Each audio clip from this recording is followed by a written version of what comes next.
Hey guys, welcome back to the show. I'm Parker Emerald, and this is The Conversation Station. Today we are here with Eric Hyde. Eric is a police officer for the Gardena Police Department. Yeah, and Close enough, yeah. Gardena. Gardena. Okay, and has had some crazy experiences as a police officer, and I'm really excited to have him on. Welcome on, Eric. Thank you, Parker. I appreciate you having me. How you doing today? I'm great. How are you? I'm good. I'm good. Hanging out in Southern California, enjoying the December weather, we got nice sunshine and paying high property taxes for that. But it's well worth it to not be in the snow right now. Yeah, we just had we've been in a bit of a rainstorm past couple days. It's actually been nice. I mean, California, you don't get much rain, so you gotta savor what you funny. get. It's funny. We get down here, we get about 3 days a year. And of course, it seems to have been the last few days. And so my kids don't really know what rain is. And so when it does, they shelter in place. And just the other day, my kids said, "Man, I feel like it's COVID all over again. We're quarantined." And it was like it rained for like 2 hours, Oh, that's hilarious. I love rain. Yeah. And in my opinion, Yeah. rain is the best weather. But Really? why don't you tell them a little bit about yourself, Eric? Okay, a little bit about myself. So let's see. I'm 49 years old. I'm in the tail end of a almost 20-year career in law enforcement. But so I grew up in the pretty normal middle class household in the Bay Area in the late 70s, 80s, and wasn't really sure what I wanted to do in life. And like many, younger people, I bounced around. I went to college, went to a couple colleges, University of Oregon, and where I finally graduated at UC Davis. And as they say, it was the best 6.5 years of my life.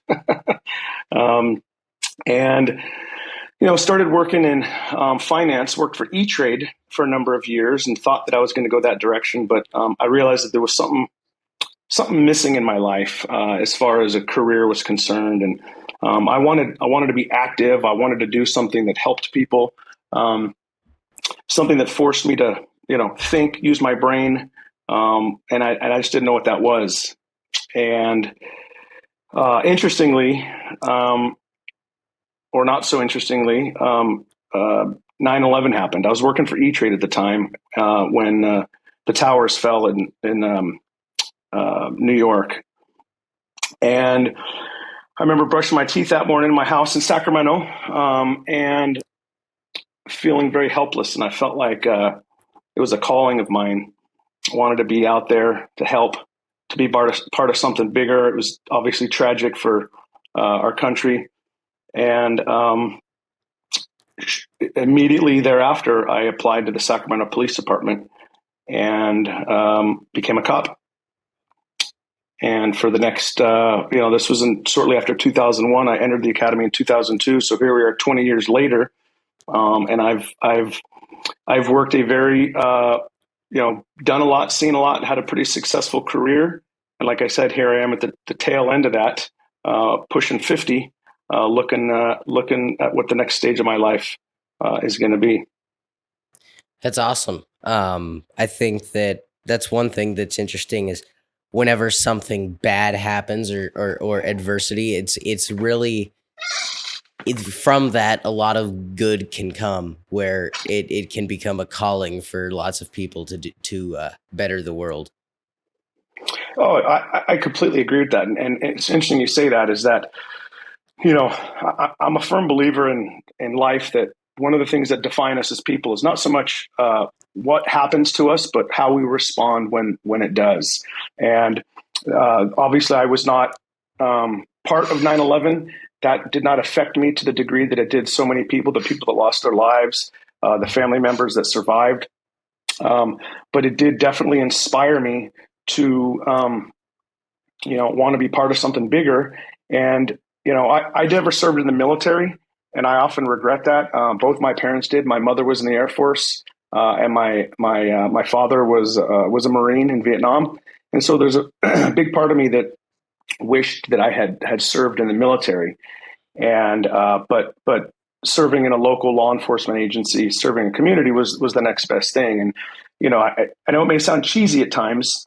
If I say, I want to serve and be part of something bigger, but that really is the truth. Is that I feel that in my life there's a calling to do more, to give more, to be part of something.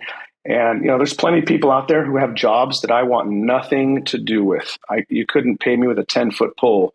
But being working in law enforcement and having that, not just that the ability, but the desire to be out there every day, and it has served me well. I think I've done a lot of good things. I will say, unfortunately, for many people in law enforcement, first responders, firefighters, shit happens, and we see things. We're forced to do things. Things happen to us that has an effect on us. Yeah. Long term that you don't often you don't recognize. And things started happening to me that I didn't recognize till the last few years, and it definitely pays its it takes its toll on you. But still, if I could go back and do anything differently, I would not. I still say it's the best career out there. Yeah, absolutely. And well, it's also, I mean, for the people of a community, I would say police officers can very easily define the well, just how a community is, because if you have good police and not corrupt police who are, like good people, it's going to have a major positive impact on the people of the community versus, let's say, you have police that aren't quite as nice and not quite as good people. It's going to have a severe negative impact on the community. Absolutely. I could not agree with you more. And I will say, the last couple of years have been a pretty tough period of time for everybody. But if we're talking specifically in law enforcement, we're seeing a sentiment shift within the country based on some incidents that appear on the news. And I'll say this, is that, like any job, if you have bad employees in any industry, obviously it affects the industry. And I will say this, for the community that I work for in the City of Gardena, which I didn't mention, I lateraled to Gardena a few years after being in Sacramento, and the people in Gardena are great. And I think it's because the officers in Gardena, and I can only speak to those officers in Gardena because that's who I know, that's who I work with day to day. They do a really good job, and as a result, the community respects us, and so we've got a really good relationship with our community. And in fact, one of the most successful aspects to, I think, our policing model in the city of Gardena, which we've been doing for almost 15 years, is a community policing. And we've been engaged in the community for years, where we've got neighborhood watch meetings. And so we listen to what they have to say, because at the end of the day, obviously, we do work for the community. We serve the community. And if they want to be policed a certain way, within parameters, then obviously that's our duty.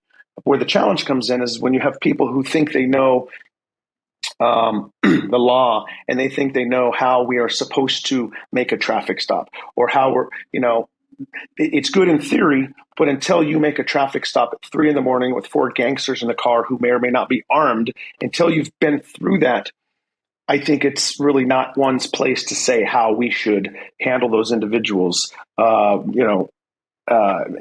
Just makes for a more challenging environment.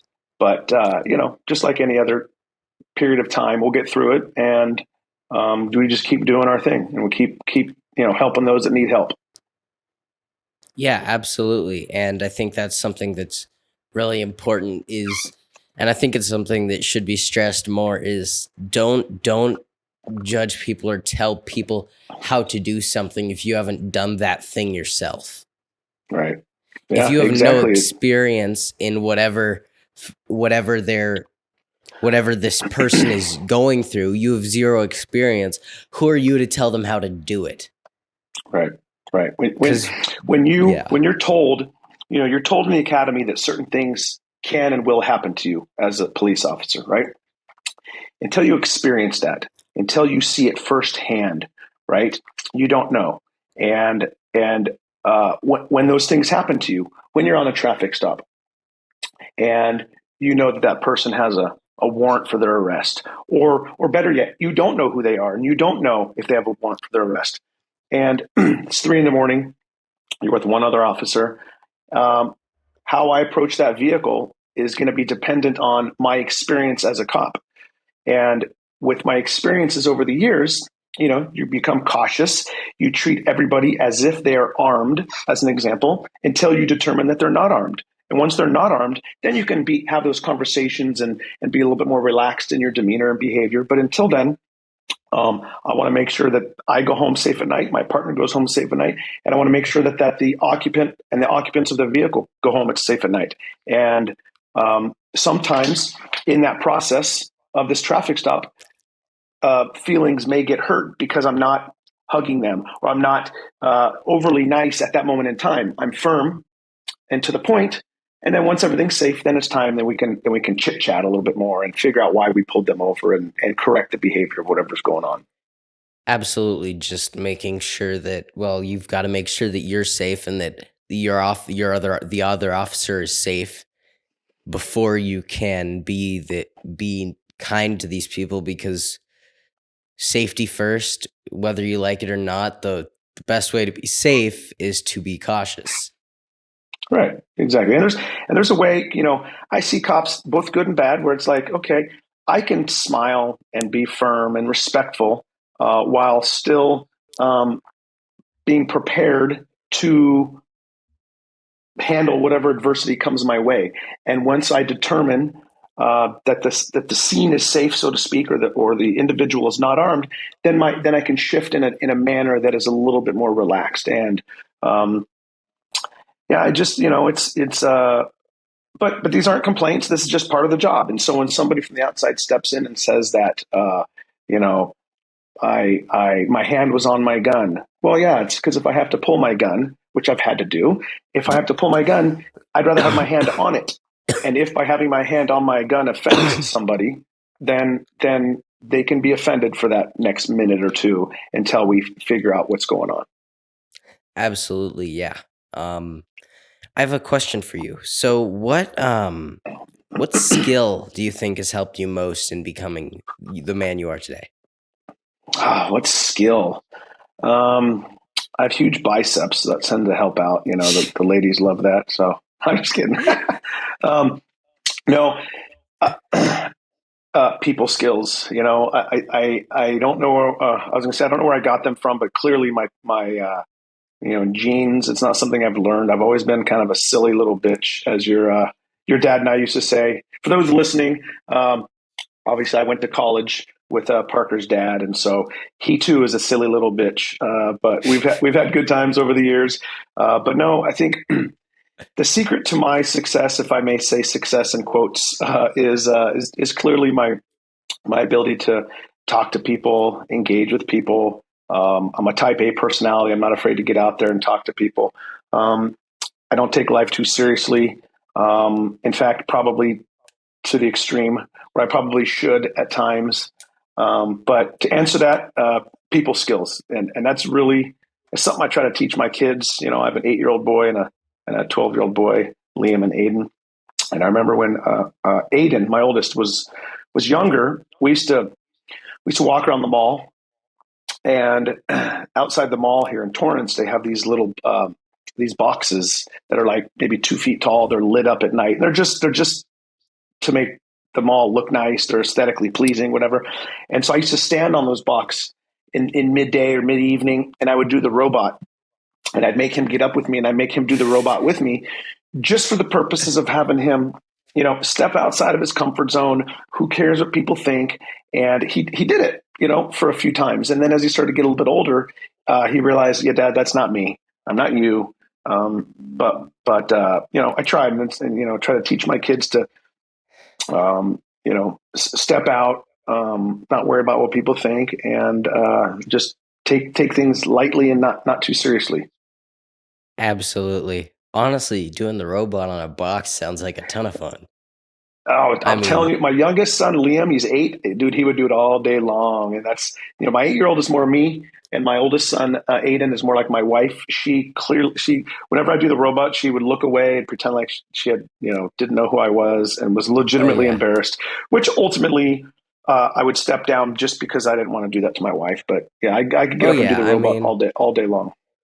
yeah. It's funny to me because I don't get embarrassed and I would just totally be up there doing the robot. But I could Yeah. totally see like my sister just dying inside. Yeah, yeah. It's So interesting how that is. Yeah, yeah. yeah. Siblings are so different. It's like my son. They'll ask me sometimes because I've asked them this question. Hey, how much money? How much would it take for me to, or how much money would it take to pay you to go take your shirt off to my son and run around the neighborhood? Because it's like that. Like, oh, dude, I'll do it for free. Whereas like my oldest son, like you couldn't pay him to do that. But just trying to get Yeah. him to No. get out there more. No, yeah, I mean, if someone asked me that, I'm like, "Do I need to pay you for this or what?" Exactly. or Yeah. or I might try Yeah. and hustle, depending on who it is. I might try and like hustle them, be like, $50. They'll be like, "No, 25." I'm like, "Deal. I would have done it for free." Exactly. That's right. That's right. It's good. Yeah. Yeah. I think from the people I've talked to through Apogee, the mentorship program I'm in, Yeah. anytime I've asked that question or a similar question, it is most of the time people skills. So Yeah. from that I've gathered, I would say that people skills just in general might be they are probably the most valuable skill because they translate to any field, anything Everything. you do. Yes. Yes. Everything. I challenge you to like even a data analyst. I mean, okay, so you're sitting at the computer, whatever, but you have a boss to work for. You have a salary to negotiate. You've got your lunch break, whatever it is. When you're interacting with people, um, that will help determine how successful you are within even your data analysis. Because if you're horrible with people and you go out on your lunch break and you're not interacting well, you come back, you're probably in a funk, in a different mood. I don't know, but you go out, you get a break, you chat with people, you come back, you're jazzed up, and your data analysis, and maybe this is a horrible example, but your data analysis, now you've got a little more energy. But even like in my job as a cop, I mean, by and large, absolutely the number one skill of any cop are people skills. And I'll tell you, that's why the best cops, the most successful cops, the most injury free cops are the ones who can talk to people. Because when you've got an angry driver or an angry domestic violence suspect or an angry mother, for whatever reason, your ability to talk to that person and relate to them and take them off the ledge or to allow them to bring a couple notches down allows them to think clearly. And then now you're in a position as a police officer to not have to use force, to not have to uh, go to alternate means. And at the end of the day, that makes cops more successful. And if the cop is more successful, then the community is better served. And then the community that's better served now is able to respect their police more. And it's just a cycle that continues. And I can't stress it enough. And that's why I tell my kids, the importance of interacting with people and respect and politeness. And because it is learned. And as they grow up, their ability to interact with people, yes, please, no, thank you, um, goes a long way. And how we teach our kids is important. I know I'm going on a tangent, but I'm passionate about it, and I believe that people's skills are very important. Absolutely. Yeah, it's wildly apparent to me because again, kind of like how you and what you said, I just kind of have natural people skills. It's not Yeah, something I've had to learn, which It would be kind of good if it was something I had to learn, because then I could help teach people who don't have people skills. Yeah, But yeah, for me, I've definitely just been able to relate and connect to people since I was little, yeah, and yeah. the opportunities that has opened, so many opportunities just from being able to talk to. Oh, dude, I can tell you right now, Parker. So you're 15, and you are light years ahead of the average 15-year-old, and you have the whole world ahead of you. And like, dude, I'm so proud of what you're doing and where you are right now. I'm going to add one more thing. Um, when you're talking about, it's like if you were to ask me, like, hey, what, like, speaking to a 15-year-old, what is something like, how could I be successful in life, right? And my response to that would be, and it's really not hard at all, because so many people don't do these things. And first, it's show up. Okay, show up at whatever it is that you're doing. Show up. Okay. The next thing to do is work hard. Show up, work hard, and don't quit. It's really that simple. And Oh so many yeah. people in this world do not do that. I mean, look at you. You've got your podcast, right? You're 15 years old. You're working on it. And I don't know your audience. I don't know how many viewers or listeners you have, but by being consistent, showing up, working hard, and not quitting, I guarantee you will be light years ahead of everybody else. And that's the simple recipe, but it's not always easy for people to do. And I can see that you're on that path. Thank you, sir. And I absolutely agree. It's interesting because these days it feels like no one does the bare minimum, which is just showing up and being consistent. It's the bare Oh my minimum God, for yes. anything. And Yes. and again, just from being consistent, like I hadn't been consistent with this podcast, but then right at the end of October, I just said, I'm going to be consistent with the podcast. And I've just been consistent. I had 1 week where I lost some files, so the episode didn't happen, but I'm keeping going. And I Yeah. think the consistency has already, like, I had a job opportunity open up, which I shouldn't have even been eligible for, but that was just from me being consistent with that organization. And I Right. didn't end up getting the job, but they told me that in 6 months, when the position opens back up and I will be eligible because I will be 16 at that point, that I can have that the job is mine. They told me Right. that Yep. if I am available for the job in 6 months, I get the job, and I don't even really need to interview. I already did an interview. So just consistently showing up and consistently being Hmm.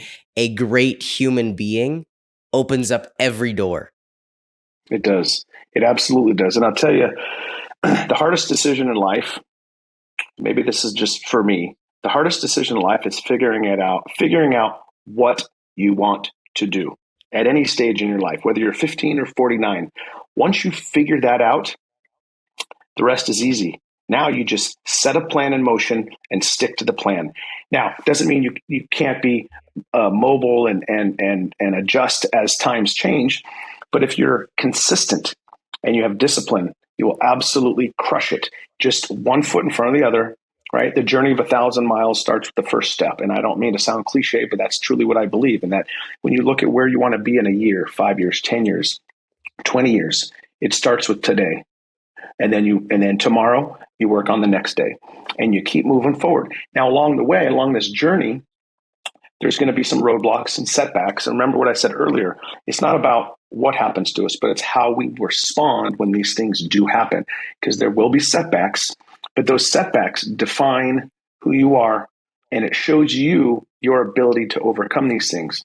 And at 49 years old, I can tell you I've lived a wildly successful life, but I can tell you in that success, I have experienced some dark, dark times. I've experienced setbacks that have um, almost cost me my life, right? I was shot in the line of duty as a police officer. But what that did is it showed me and it proved to me how bad I wanted to get back out there. It proved to me that I was on the right path, that I was, in fact, in the right career at the right time of my life. And so, what did that do? It strengthened me. So, when I got back out on the field and did my rehab, I think I was a better cop. I then promoted, and then I was able to teach others the things that I've learned. So in all of this, it's the idea that consistency, discipline, and deal with adversity. And if you do these things, you will absolutely make it through life. And I don't believe that, you know, that life is about the end, or what that, we set goals, but when you accomplish it, you set another goal. Life is this big journey. And like I said before, I'm at the tail end of a career, but yet I'm only 49 years old. So for me, I've got to make a big decision about what's next. And that's where I am now. And once I figure that out, then boom, good to go. Then I'll start on the next journey, Absolutely. the next path. And that's really uh, what life is really about.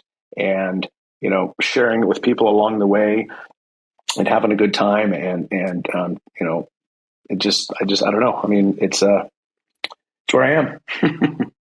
Absolutely. And like recently, I was able to get a general idea of what I wanted to do. And that right around when I fully realized, that was when I began becoming consistent with the podcast, because I realized the tool the podcast could be in getting me there. Yep. And from the just what I realized is the second I figured out where I needed to go, everything else became 1,000 times easier because I knew what I Yeah. wanted to do. And so I could just look at something and say, is this a net positive in getting me there? Or is it a net negative? And if it's a net negative, I'm not going to do it. If it's a net positive, I will. Right. And so I also think that if you think that somewhere's where you want to go and you start going, the way you know that that's the right path is when you mess up, when you make a mistake, when something doesn't go right, when things get hard, but you still want to do it. When things get hard, Right. but it just makes you more amped to get back out there. Yeah. Exactly. Because if it's difficult but you want to keep going, you're in the right place. Right. Yeah. That's absolutely true. And again, it's you. I go back to that adversity. And when I was in high school, I ran track and cross country as with your dad. Actually, against your dad, I used to kick his ass. Um, but there was a quote, and I don't have it offhand. It was actually kind of like a poem, but it was this idea of adversity, and what adversity is, right?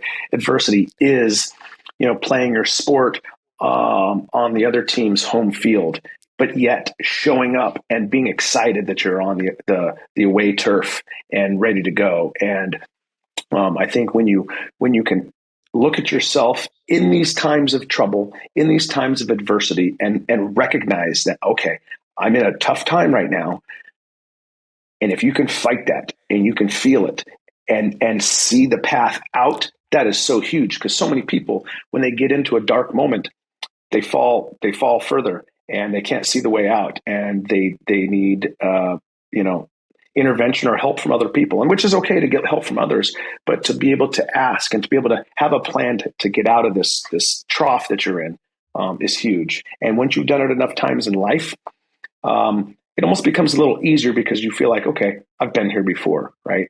At the age of 15, Absolutely. I'm sure if you have a huge setback, it's going to be devastating. Whereas as one gets older, a setback could still be devastating, but by then, by 50, you've had quite a few setbacks and you'll be able to recover and move forward. Absolutely. And I think that the thing is through life, as these setbacks become easier, the thing that becomes easier is that you can get through it. And so it makes Hmm. it easy. It makes that mindset switch happen faster, where you go from, oh no, my life is over, to here are the 5 steps I need to take, the 10 steps to get out. And Right, it makes right, right. everything just Yeah, easier. yeah, yeah. There's a quote. So recently, I've been putting some quotes on my mirror at home, and what sparked it is that as a kid, to get me to allow me to become a better runner, I read a book called The Mental Athlete, and I used to have these 3x5 cards on my wall with positive affirmations. So and my best seasons in track were based on my effort that I put into mental training, right? positive affirmations. And so this last year for me in life has actually been another one of my um, challenges, and I've gone through quite a bit mentally and emotionally. And so I started going back to what worked years ago. It was positive affirmations, and there was one in particular that I wrote on the mirror, and my son saw it, and he asked me, he goes, "Hey, Dad, what does that mean?" And the quote was, "Fall down 7 times, get up 8." And it rings true with me. If you have that mentality, all you got to do is get up one more time.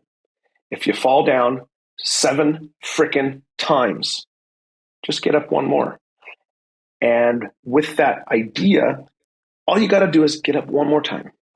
No matter how many times you fall, just get up one more time. Eventually, that will be your last time.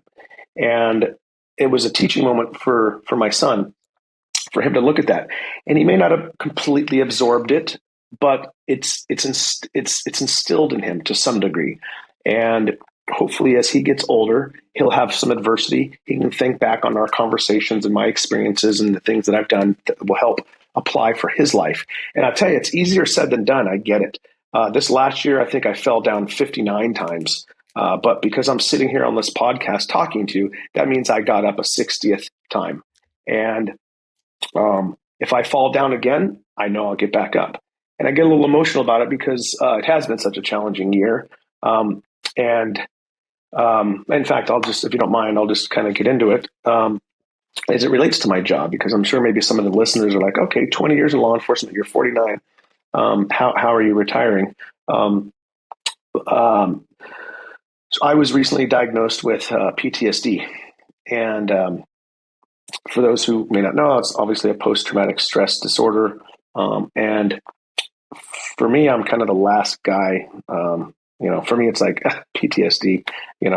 My first response when I was diagnosed was, I haven't been to Vietnam. I didn't fight in the Iraqi war. How is this Yeah. the case? That's for people who fight wars, who have grenades blow up next to them.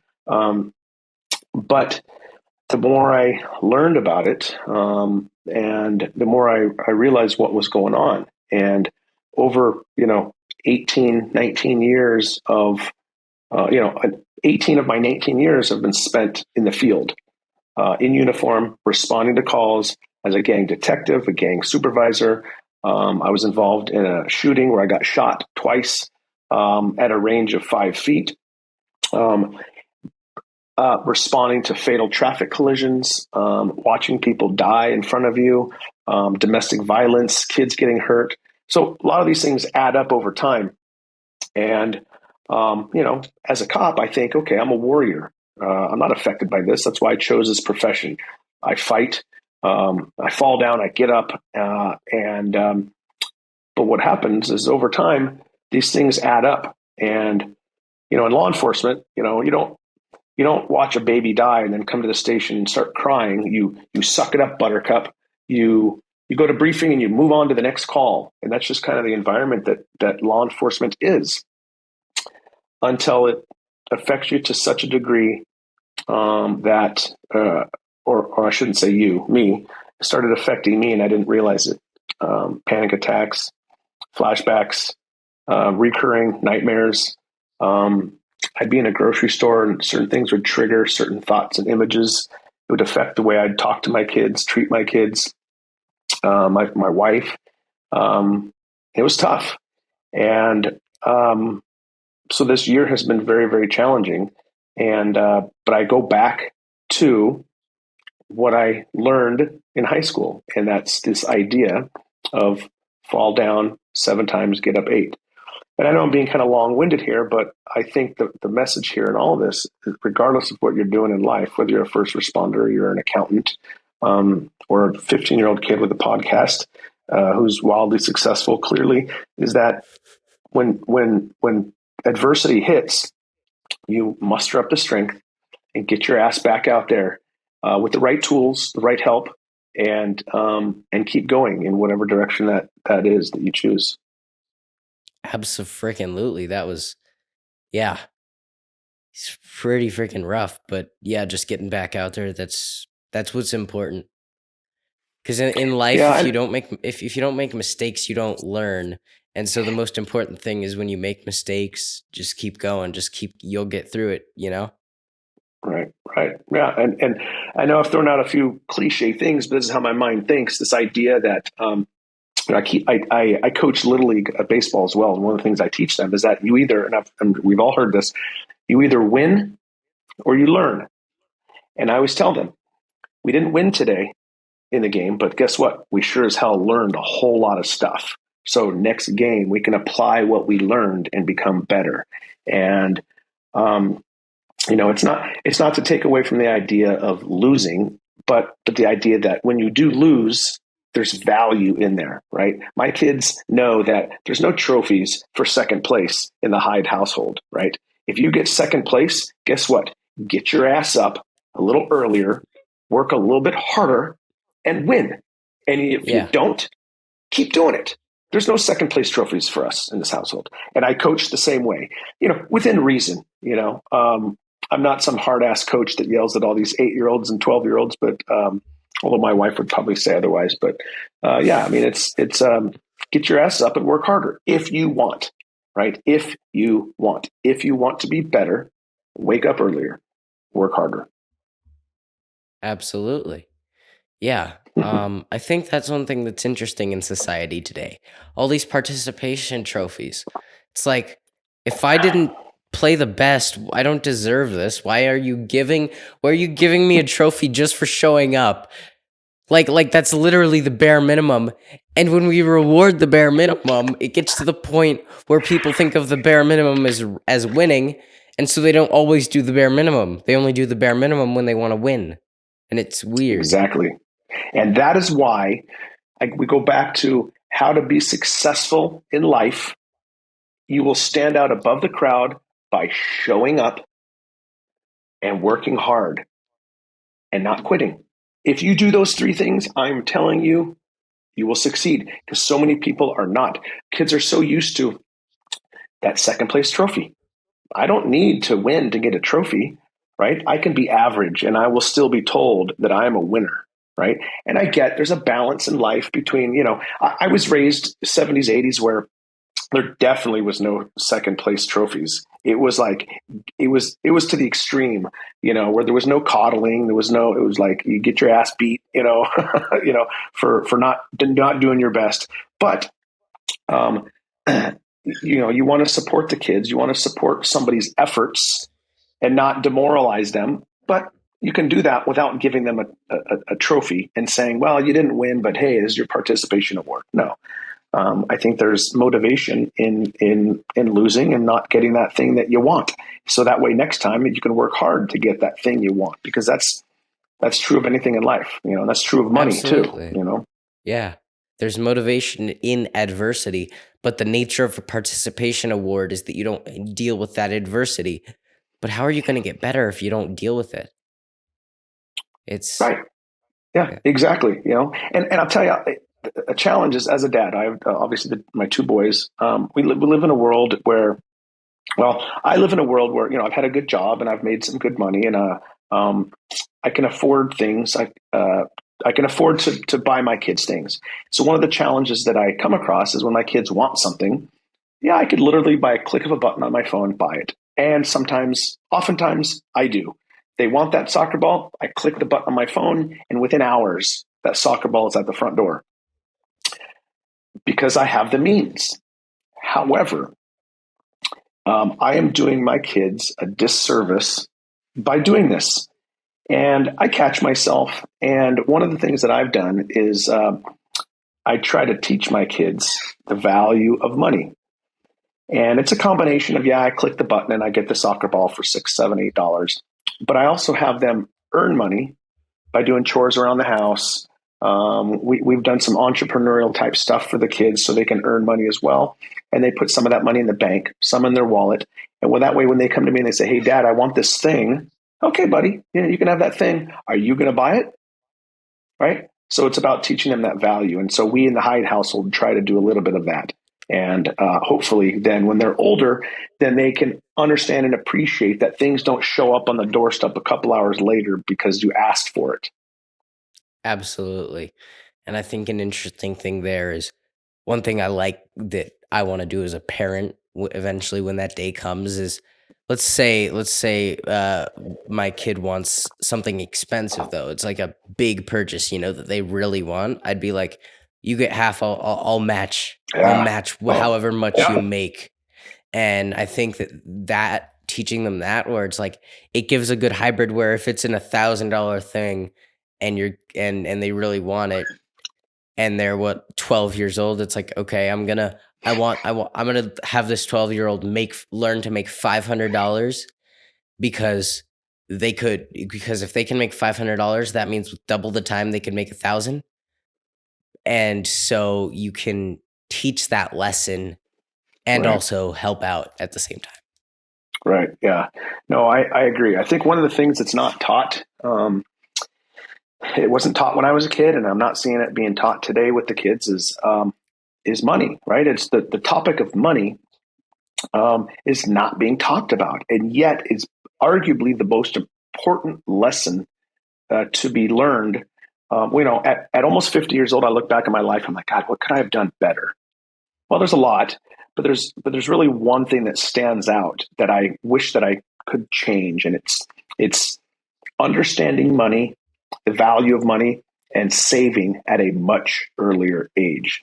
And one of the things that I've started to do, um, so one of the things I'm noticing is that people my age, people I work with, cops, firefighters, a lot of first responders, 'cause that's a lot of my network, or those are the people I work with. Um, it was not taught to them, and so they're not very good with money. Well, with the finance background I have, I try to help as many people as I can. So I started a newsletter on Substack, and it's a free newsletter. I do it for fun. It's like a passion project of mine, and I write every week or two. And the idea is that I'm trying to educate as many people as I can about money, and I'm passing this on to my kids. We talk about it at home. Like I said, we have some entrepreneurial stuff we've done at Christmas time in my neighborhood. We get a lot of people that walk through, so we sell hot chocolate, we sell some cookies and stuff like that. And so I make my kids pay for the permit. They're out front working with me. They get to earn the money, and they're able to see this value. They're able to see you work hard, you get some money. They'll spend some, they'll save some. And these are just lessons that are not taught in school, that I wish there was more of this in our Absolutely. communities.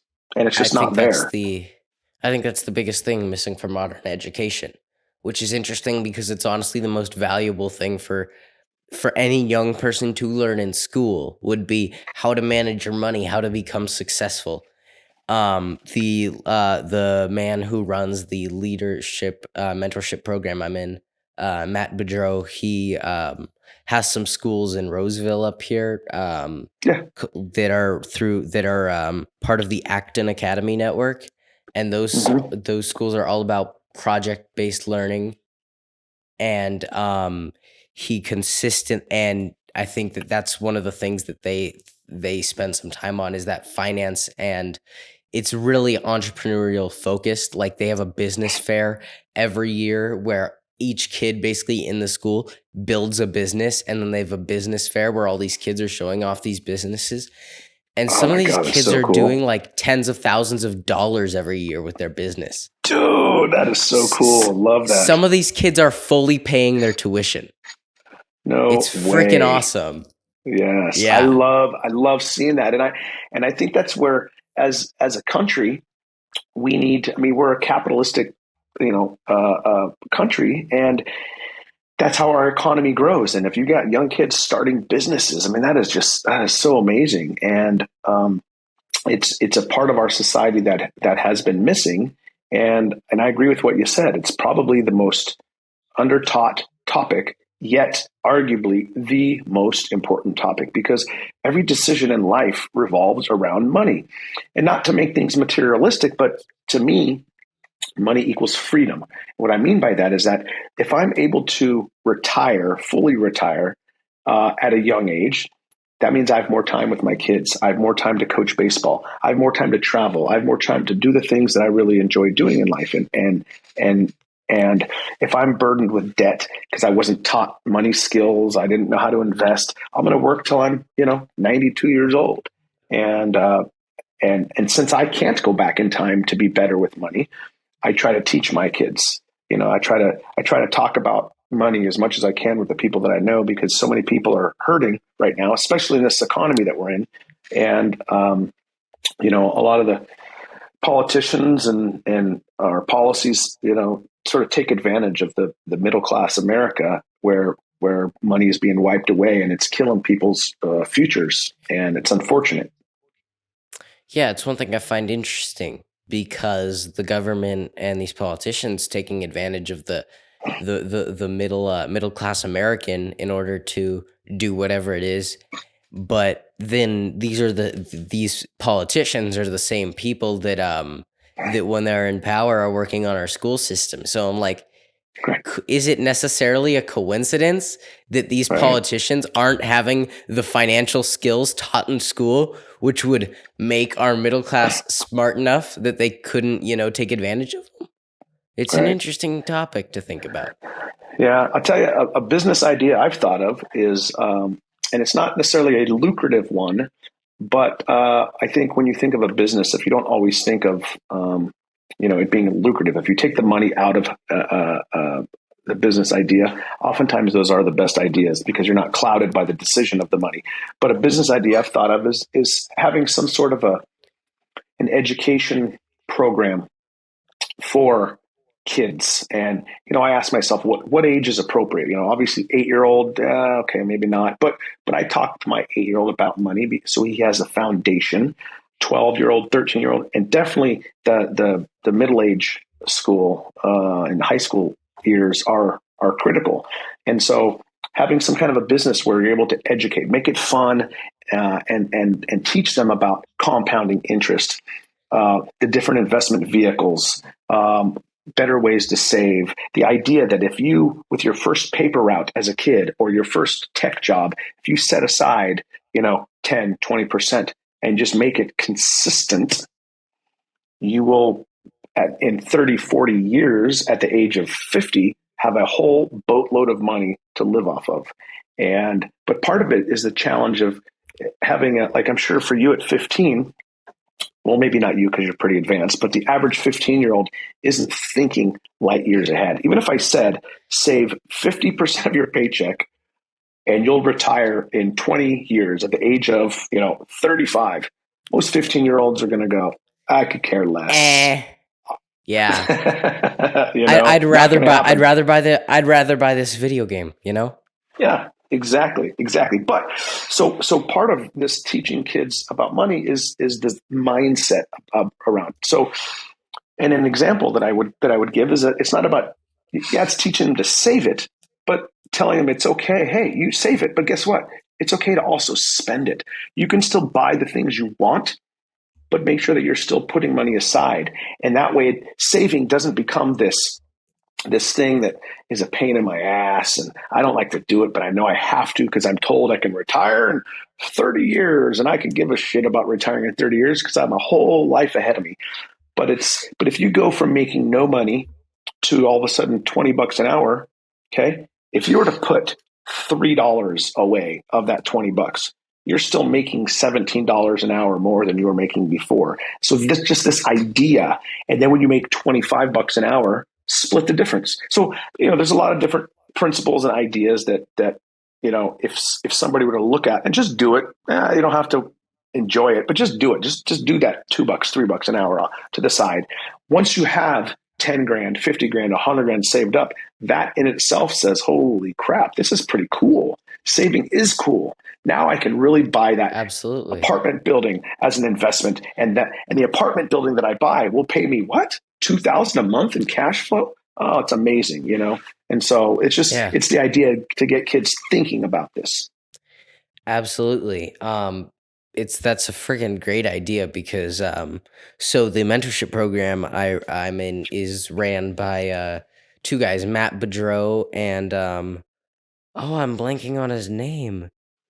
Oh, oh God. I'm blanking on his name. He's a former Navy SEAL. Um he's relatively well The known. name I Matt can't Bedreau think. rings a bell. Yeah, yeah. Matt Bedreau and then God, oh my gosh, I'm blanking on his name right. Hold on. Give me 35 seconds. I will have his name. Here we go. Here we go. Oh, Tim Kennedy. Oh, Um, okay, okay. so Tim Kennedy and Matt Bedreau, and this Matt is a he gets paid lots of money to fly around to Fortune 500 companies and speak to their new employees straight out of college who just can't produce anything, who are just terrible employees, and he flies around and talks to these people to fix these people for these Fortune 500 companies. That's how he's made his money. But these schools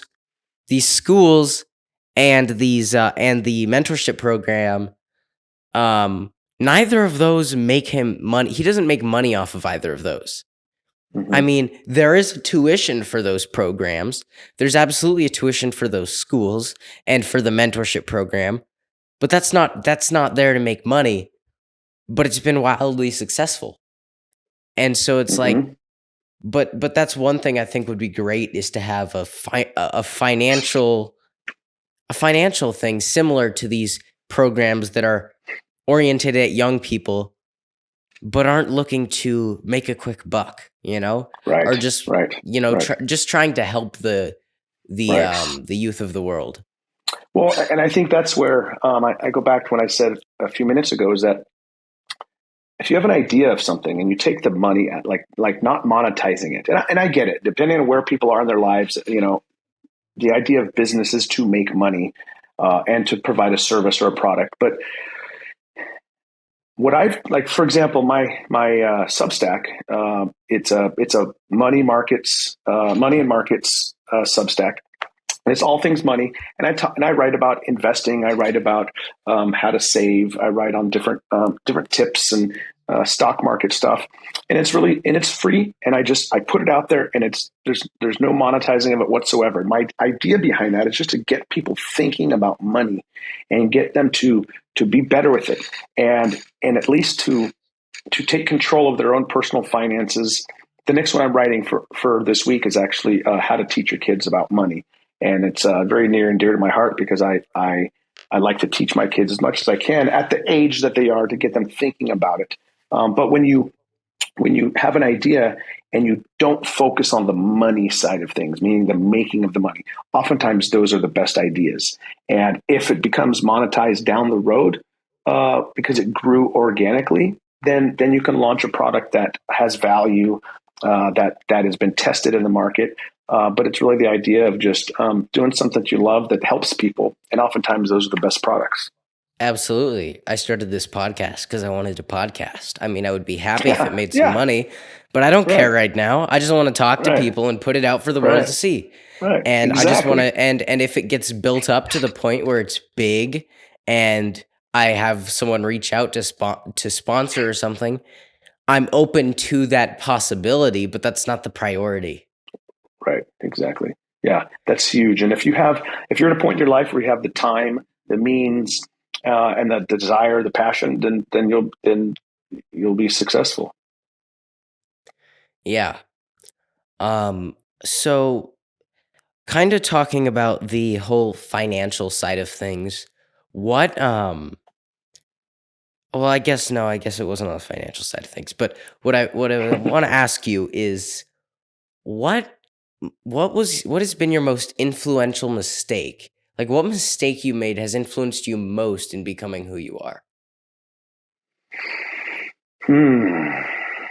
And it's any topic, or we're talking financially? Any topic, anything. Interesting. A couple things come to mind. I've made a few mistakes, and they cover different areas. I mean, I've made. I think I'm successful financially because of financial mistakes that I've made. I'm successful in my career because of, and I'm narrowing down my answer here. I'm just kind of thinking out loud. Um, I'll talk financially, I guess, because that is when I started my career as a cop. Actually, I worked for E-Trade before that in finance.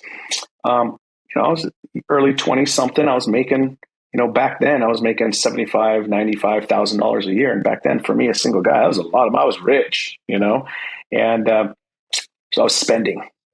I bought a house, which is great, but I bought a truck. I bought a boat.